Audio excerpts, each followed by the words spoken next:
muito bem-vindo e muito bem-vinda ao Clube do Livro, seu programa diário de recomendação literária. E agora não é mais segredo, você já sabe quem está aqui comigo, mas antes de falar sobre isso, eu quero te convidar a analisar um pouquinho as diferenças no nosso estúdio. Tá vendo? Tá vendo algumas coisinhas novas? Olha aqui, minha placa nova. Eu tô me sentindo, hein, gente? Tô me sentindo muito chique. Temos a xícara da nossa editora Hebron, lançada dia 8 de março, né? Dia 7 de março. Depois de 8 a gente fez um clube do livro ao vivo com o pastor Arival. E tudo isso para glorificar mais ao Senhor. Então é a chance da gente também falar mais do reino dele, falar mais do Senhor através da literatura. E hoje, ninguém mais, ninguém menos do que Eleni Vassão, essa pessoa especial que sempre está aqui comigo.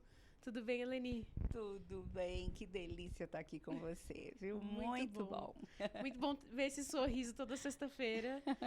Ouvir essa voz calminha e gravar esse clube do livro, com certeza muda a alma. É um alívio, assim, de Privilégio coração. para mim. Deus usando a gente e usando você aí de casa. Então, escuta bem essa conversa. E essa indicação de hoje é pra você, é pra gente refletir um pouquinho mais, pra gente pensar e agir, porque é um convite pra atitude, né, Leni? É verdade. Esse livro chama pra ação.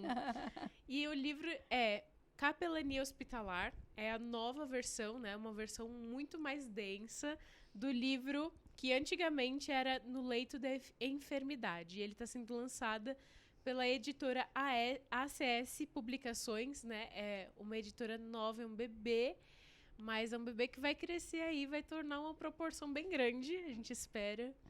E para isso a gente precisa da sua ajuda, então comece a colaborar também financeiramente com as suas orações, lendo os livros. Isso vai ser um ganho tremendo, né, Leni? E você vê, Letícia, que este é o primeiro livro da nossa nova publicadora, porque eu trouxe todos os meus livros e escrevi mais uma porção de livros nesse tempo de quarentena também, para a edificação do nosso povo, para a glória do Senhor e para pôr a igreja, ou provocar a igreja, a ação. Porque é muito lindo a gente estudar teologia, fazer sermões muito bem elaborados, palestras e tal, mas as pessoas que estão ao nosso redor precisam de gente que reflita o caráter de Cristo, que haja com o amor de Cristo. E um texto que me inspirou muito para este livro, que antes era No Leito da Enfermidade, agora se chama Capelania Hospitalar, está lá em Mateus 9, que diz assim: Jesus percorria todas as cidades e aldeias, ensinando nas sinagogas, pregando o evangelho do reino e curando todo tipo de doenças e enfermidades. Ao ver as multidões, Jesus se compadeceu delas, porque estavam aflitas e exaustas, como ovelhas que não têm pastor. Então Jesus disse aos seus discípulos: a seara é grande, mas os trabalhadores são poucos. Por isso, peçam ao Senhor da seara que mande trabalhadores para a sua seara.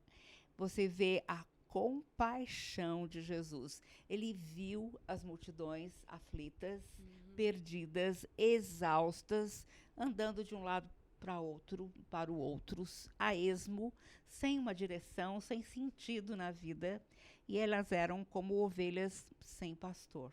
E ele poderia fazer um grande sermão, exortá-las, acusá-las de serem pecadoras e por isso elas estarem tão perdidas, mas ele sentiu compaixão. E é isso que ele quer que a gente sinta, que a gente tenha. E pensando nesse tempo de pandemia que nós estamos enfrentando no mundo inteiro, o mundo inteiro está sofrendo, está perdido, estão enxergando, talvez pela primeira vez, algumas pessoas, a sua finitude. Quantos amigos eu já perdi e como é rápido o processo do Covid, né, que muitas vezes o familiar leva o seu querido até a porta do hospital e fala, bom, então amanhã eu venho visitá-lo. E no dia seguinte ele já foi entubado, já está numa UTI. No outro dia ele faleceu abruptamente. E, gente, quanta gente sofrendo, quantas famílias sofrendo só no Brasil, mais de 260 mil mortes nessa pandemia. Então, assim, quantas pessoas afetadas, sofrendo, chorando. E o que eu questiono é qual é o papel da igreja? Qual é o papel de cada pessoa que conhece a Cristo como Salvador numa situação de emergência como essa que nós estamos vivendo? E este livro, Capelania Hospitalar, eu não escrevi só para as pessoas que vão ser capelães, que vão estar trabalhando o tempo inteiro numa equipe de capelania nos hospitais, como nós temos em tantos hospitais, mas para equipar os santos para o ministério de consolo, de esperança.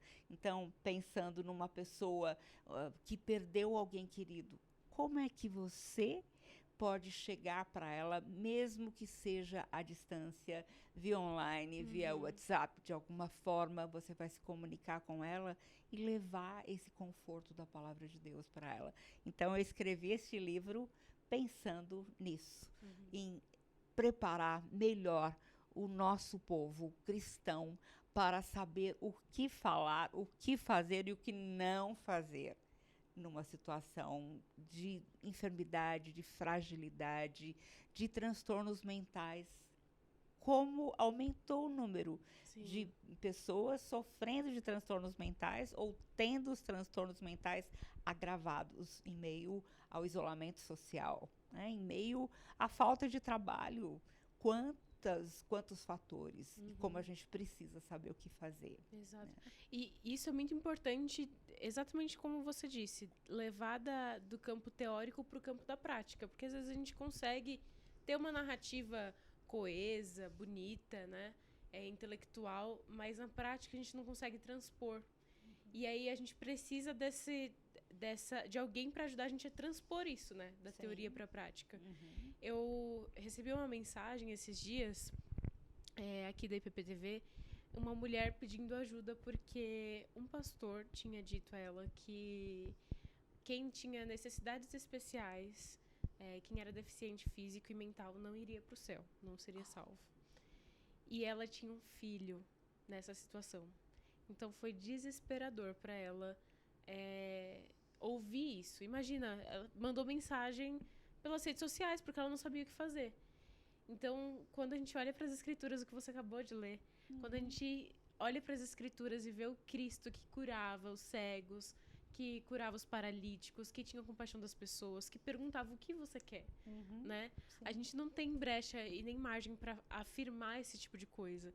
Então, ter um livro como o seu para essas pessoas que têm na família, né, que tem que lidar, que cuidar de gente que tá doente, que tá na enfermidade, é um consolo para a alma, é um ânimo tanto para quem tá passando pela dificuldade na pele, quanto para quem tá ajudando, para quem tá auxiliando, para quem tá perto, né? É verdade. Então, você passa muito tempo no hospital, então você consegue ver com mais frequência, mas a gente que tá do outro lado, né, escutando, a gente tem que se atentar para isso, porque amanhã pode ser a gente, né? Exatamente. E a gente tem que estar sempre preparado, sempre vigilante para ajudar as pessoas, sempre disposto a fazer o bem, né? Eu tava pensando nessa passagem essa semana. Não perder tempo, tem que fazer o bem ativamente. Então, um convite para você que está assistindo o Clube do Livro, faça o bem ativamente, já se prepare. E a gente não se prepara porque a gente é pessimista, tá esperando sempre o pior. Exatamente pelo contrário, porque a gente tem esperança do agir de Deus aqui nessa terra ainda. E a gente tem essa palavra de consolo vindo do próprio Consolador. Então a gente pode trabalhar, e é satisfatório, né, Leni? Esse trabalho é de privilégio. É gratificante, né? Demais. A gente cresce. Muitas pessoas falam assim, eu nunca vou trabalhar dentro de um hospital, porque é tão triste, eu vou voltar deprimido. Ao contrário, quando você tem um chamado, quando você se prepara para isso e você se doa. E assim, a gente nunca sabe quem a gente vai encontrar pela frente, qual é a situação que está afligindo o coração da pessoa, além da doença física, mas é lindo ver como o Senhor coloca nos nossos lábios a palavra certa, na hora certa. Gente, eu trabalho em capelania há 39 anos, em vários hospitais, em vários contextos, desde o pronto-socorro com alguém que tentou suicídio, com outro que foi queimado por um acidente, como no setor de psiquiatria, com paciente em cuidados paliativos, pacientes em final de vida, como profissional da saúde que está exausto, está angustiado e que tem crises pessoais e familiares grandes que estão interferindo no trabalho dele.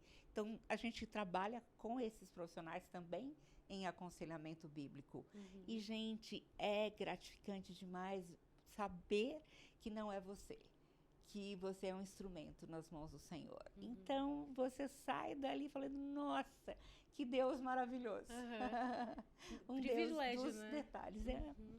De como que Deus ainda quer e deseja usar instrumentos como nós, Sim. seres humanos, tão falhos, né? Sim.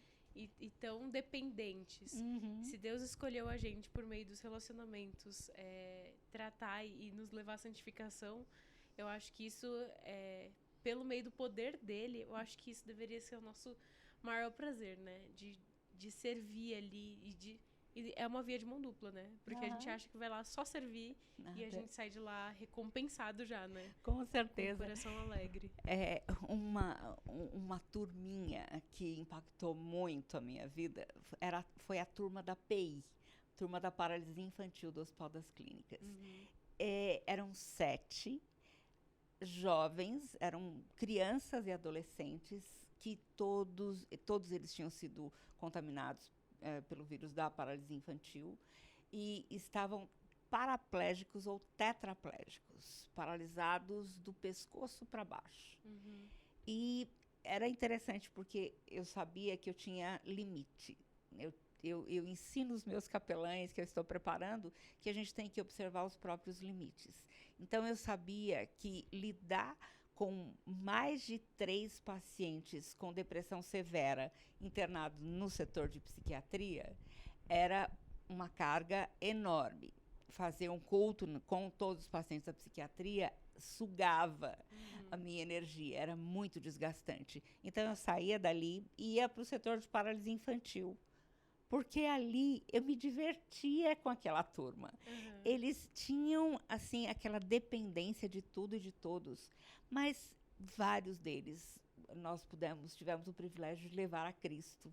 E Cristo agiu no coração deles de uma forma tal que eles eram divertidíssimos. Eu me lembro que uma vez eu levei um pastor muito sério lá para visitá-los, e quando o pastor chegou na porta da enfermaria, eram todos, uma enfermaria enorme, todos os leitos, um ao lado do outro, tal, e assim, todos imóveis ali, era um quadro chocante, e ele ficou com o semblante assim, carregado.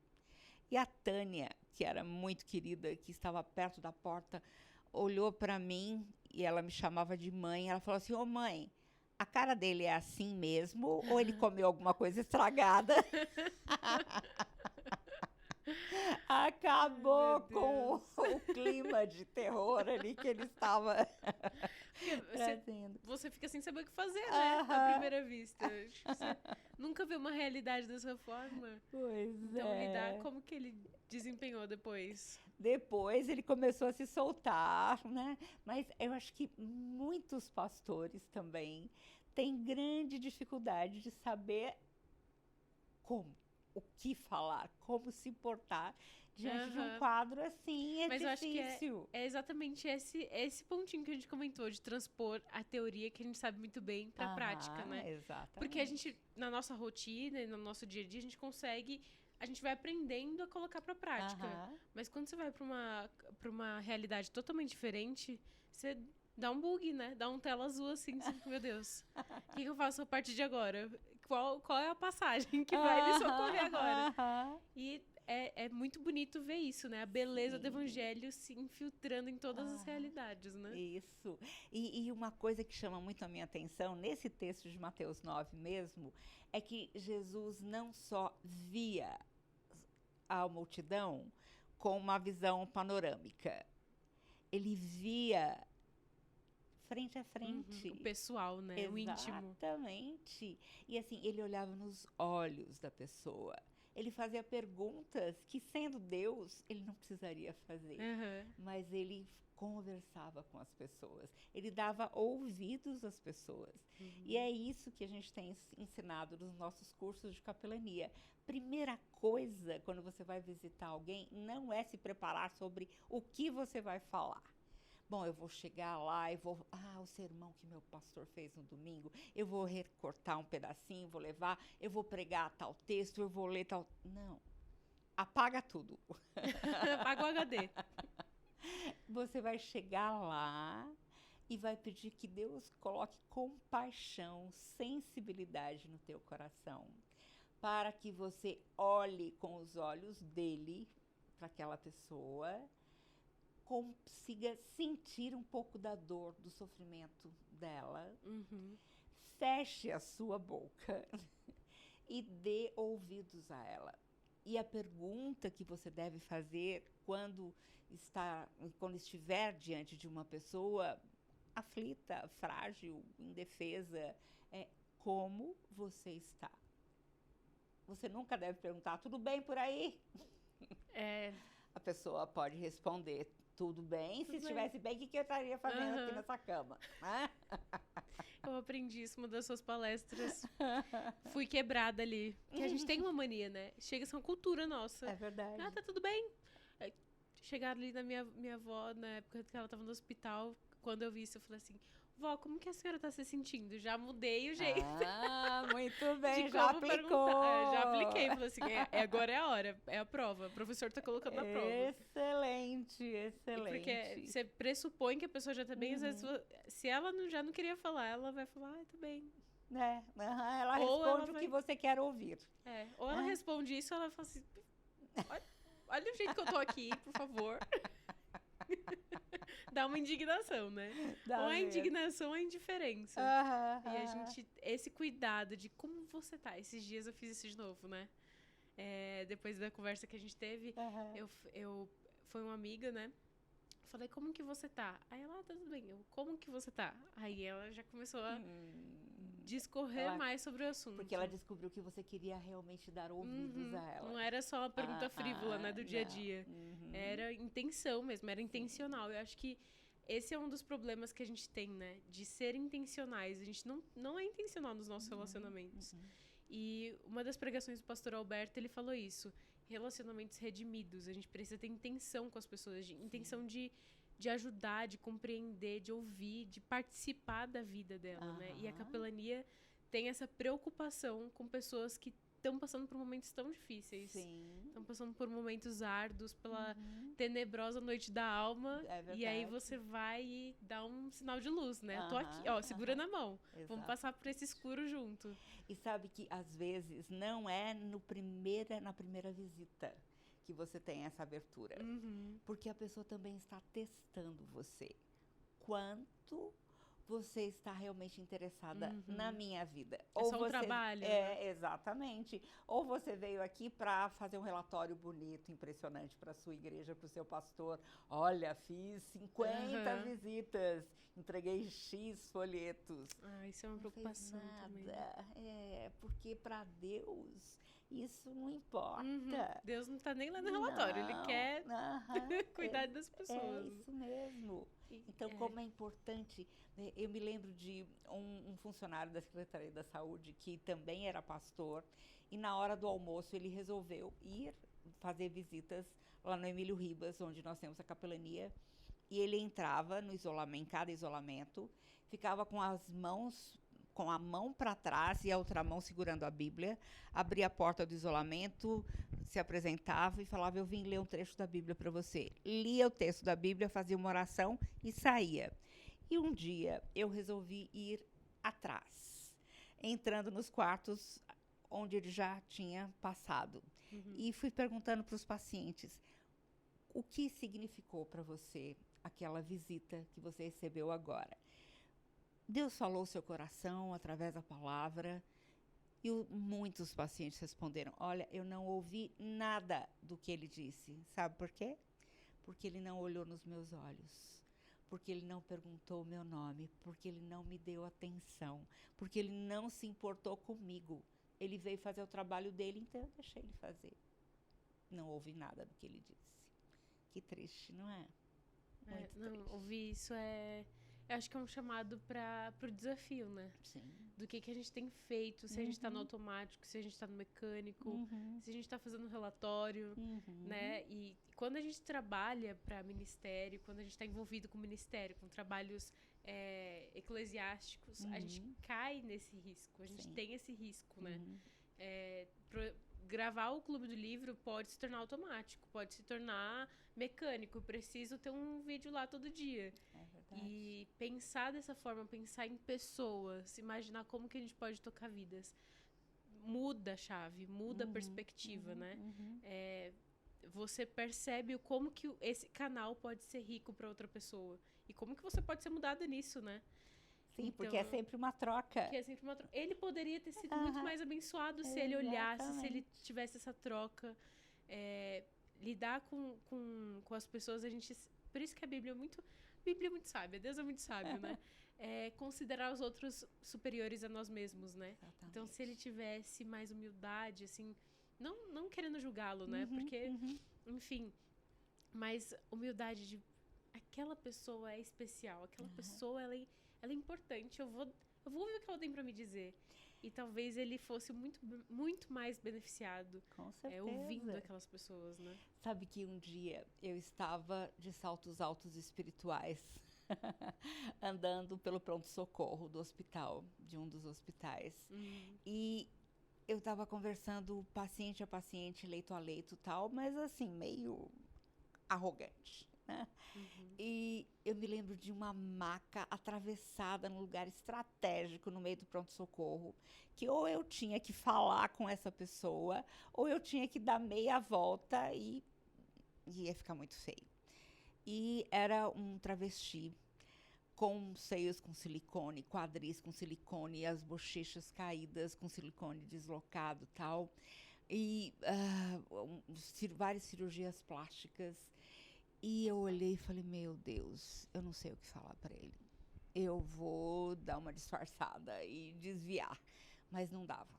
Era um lugar estratégico, numa posição estratégica que ele estava. E eu cheguei para ele e falei, despejei em cima dele algum texto bíblico.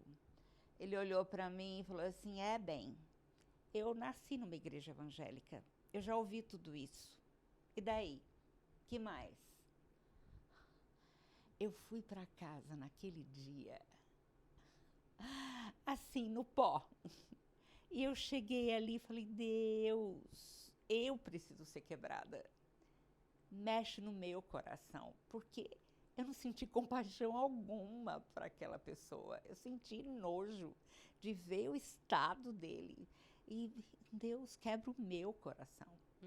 No dia seguinte, eu voltei ao pronto-socorro, e eu me lembro que eu me sentei numa cadeira ao lado da maca, onde ele estava, e eu olhei para ele e falei assim, nós somos pecadores. Agora deixa eu te contar como Cristo me encontrou e transformou a minha vida e tem transformado a cada dia, e como Ele pode também fazer isso com a sua vida. Aí, ele estava me ouvindo. Ele começou a chorar. E naquele dia, ele aceitou a Cristo como Salvador. E mudou a vida dele. Agora eu quero chorar também. Mas o maior empecilho era eu mesmo, era a minha arrogância, minha prepotência, meus saltos altos espirituais. E a gente tem essa tendência, né? Sim. Ao orgulho, à arrogância. Nós somos assim, a nossa natureza é assim. E aí, Deus, por favor, tem que quebrar a gente, tem que esmiuçar o nosso coração e colocar o nosso coração no devido lugar, né? E eu acho que é por isso que a gente tem que entender que é essa via de mão dupla que a gente tá falando. Não é uma via de mão dupla de, tipo assim, vou ser recompensado, então eu vou lá fazer.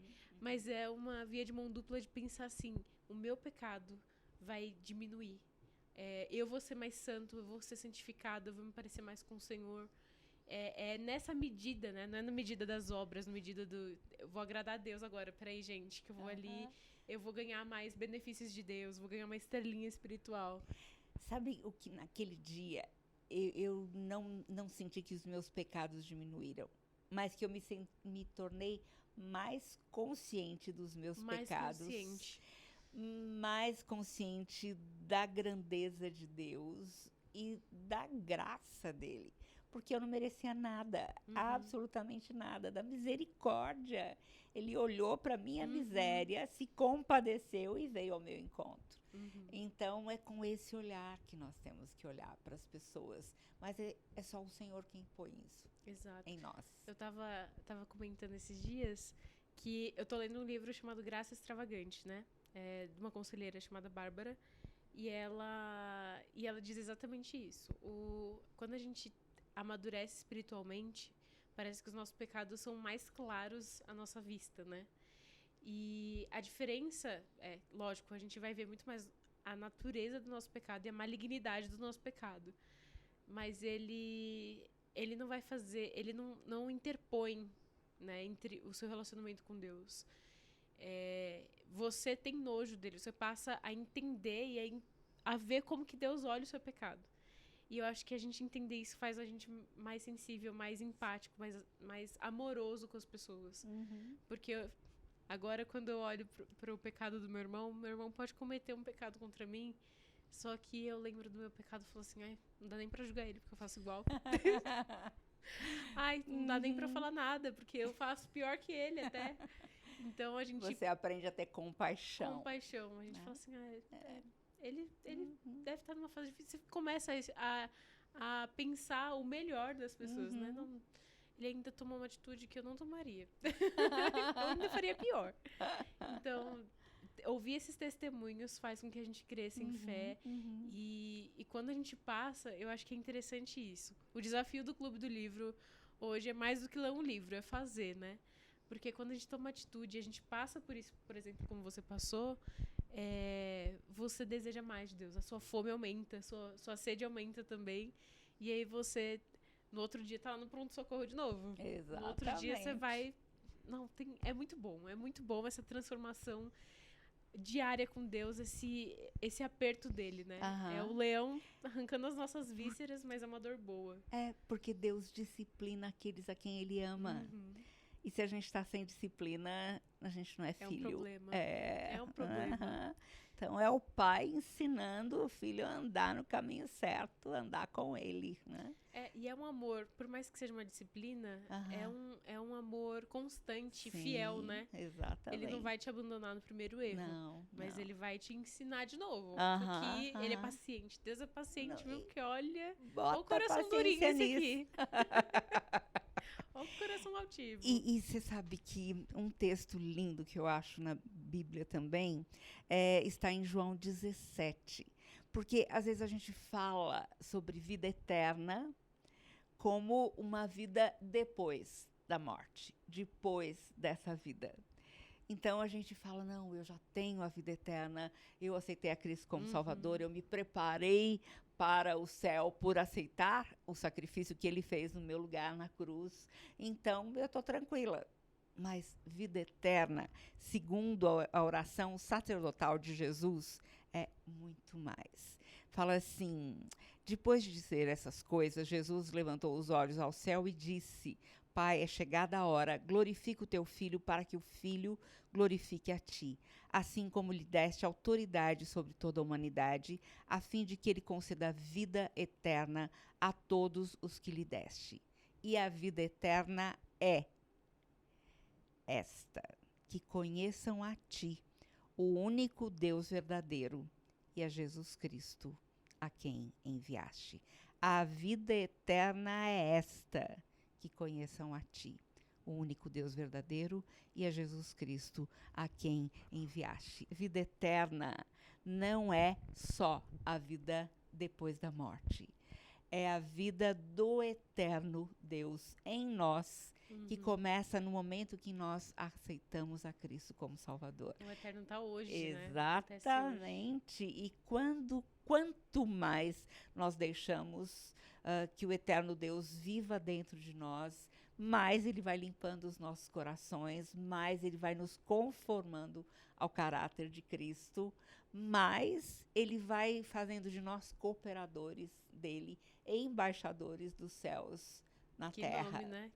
Tremendo. Que privilégio. Verdade. O Eterno nos fazendo embaixadores dele. É lindo. É lindo fora da lógica humana, mas é dele. É ele verdade, fez. é verdade.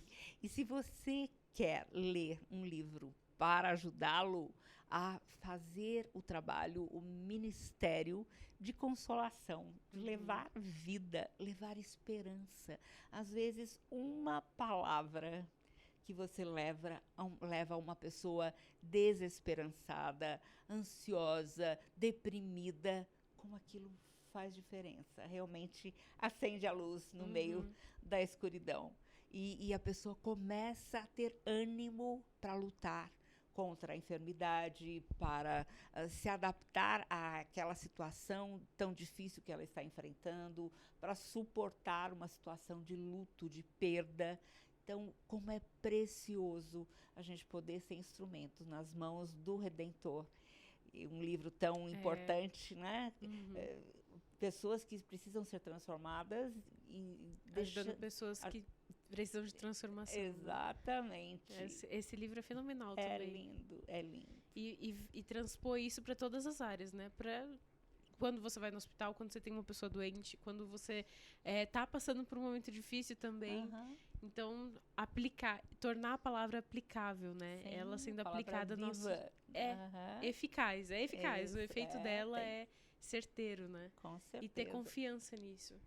Eu percebi, depois de ler tantos livros de aconselhamento, depois de lidar com tanto com esses assuntos, eu percebi o quanto eu era incrédula, né? Porque a gente acha que a gente lida com a Bíblia como se fosse um livro que eu preciso ler para ter minha vida com Deus ali, para eu orar, para eu ter meu devocional. E é cumprir fora dos minha obrigação todos os dias, né? E é fora dos portões também, né? É ela que vai definir o passo a passo que eu vou dar, a roupa que eu vou vestir, com quem eu vou falar, como que eu vou falar. Ela define tudo, né? Os pormenores e os pormaiores. Então, quando a gente entende, quando essa chave vira, você vê que ela fala de tudo. E ela dá recurso pra gente viver com as pessoas o tempo inteiro. É verdade. Eu posso não ter nenhum assunto em comum com alguém, mas a Bíblia me dá munição a todo momento para puxar um assunto, falar sobre qualquer coisa. É lindo. É muito lindo. bonito isso. A partir do livro de Provérbios mesmo, como é prático, como é para o dia a dia. Então tem muita coisa para a gente aprender sempre. Queria contar para você os livros que eu tenho lido para preparar aulas para gestão, pós-graduação em gestão de saúde, porque hoje a medicina abre uma brecha para a entrada da espiritualidade. Então, esse daqui é a espiritualidade no cuidado do paciente. E a pessoa que mais tem trabalhado em cima desses temas é o Dr. Harold Koenig, que é um psiquiatra, geriatra, pesquisador, professor da Universidade de Duke, na Carolina do Norte. E ele aceitou a Cristo como Salvador de uma maneira linda, porque ele estava andando a esmo no hospital, tendo que atender uma paciente que tinha perdido o único filho num acidente de moto com 18 anos. Em seguida, o marido desenvolveu um câncer e 6 meses depois ela estava no funeral do marido. No cemitério, nos Estados Unidos, a neve derretendo, ela escorregou no cemitério e quebrou o fêmur. E aí ela passou por cirurgia, teve uma infecção hospitalar, estava há 4 meses internada. E o Dr. Koenig tinha que atender essa paciente porque um colega que tinha entrado em férias, pediu que ele cuidasse dela. E aí ele falou, mas o que eu vou falar para ela? O que eu vou fazer? Eu não sei nem por onde começar. E ele não tinha crença alguma, estava perdido também. E ele foi até o quarto dela e parou junto à porta. ele ficou mudo, porque ele viu que ela estava sentada tranquilamente, um ar sereno, lendo a sua Bíblia. E ele ficou mais perplexo ainda.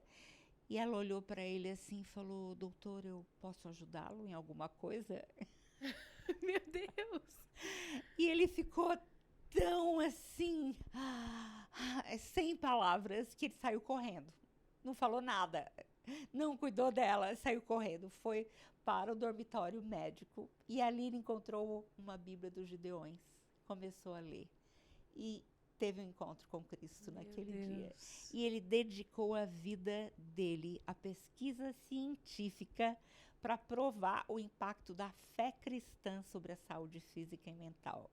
Então, assim, tem um monte de livros dele, eu gosto muito, Medicina, Religião e Saúde. Esse daqui é Cuidado Espiritual, o profissional da saúde como ministro, mostrando a visão integral que o profissional da saúde tem que ter para cuidar da pessoa inteira, né? Então, é tão gostoso. E se você foi despertado pelo nosso bate-papo aqui e pela leitura do livro que está na Amazon, pode ler por e-book Capelania Hospitalar de Helenivação, você também pode fazer o curso de Capelania Hospitalar da ACS. Entre lá no nosso site capelanianasaude.org.br. Você vai fazer o curso online. Depois, se você quiser, tem uma entrevista, preenchimento de alguns documentos e você pode fazer o treinamento prático, individual, supervisionado conosco nos hospitais. Nossa, também. Show, hein? Muito Você legal. pode fazer em qualquer lugar do país, Sim. né? Que é online. E aí você sai daí completamente amparado biblicamente, né? Sendo tratado nessa área para você ajudar pessoas. Isso é muito bom. Como que Deus tem dado condições para a gente servi-lo no reino, né? Servi-lo nos hospitais. Tem isso sempre alguma coisa para fazer. Acho que essa é a chave. Tem sempre alguma coisa para fazer. Se você tá na sua casa aí, achando, eu não tenho nada para fazer, Deus não quer nada de mim, talvez ele não tenha se esquecido de me dar aqui alguma coisa para fazer. Não, ele não esqueceu. Você pode ficar tranquilo que tem bastante coisa para fazer. E você, como cristão, é chamado à ação, porque como igreja a gente tem esse chamado de Deus, né? A Bíblia fala que as portas do inferno não prevalecerão contra a igreja. E a gente tem que ter esse pensamento, né? Deus é o poder em nós. Então a gente tem que agir como igreja, como cristãos. Então você tem curso, você tem livro. E você também pode ajudar financeiramente, você pode contribuir para essa obra.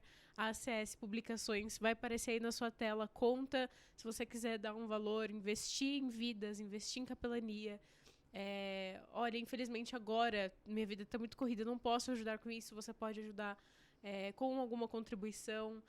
Orando, obviamente, eles precisam muito da oração de vocês. Sim, com certeza. Helenita, ela conta várias histórias, gente. A gente podia fazer uma série de testemunhos um dia de como os capelães e conselheiros bíblicos, pastores, líderes espirituais, pessoas que pastoreiam vidas, precisam de um apoio de oração, né? Das pessoas da igreja, de um apoio emocional, eles também precisam ouvir como que você está, né?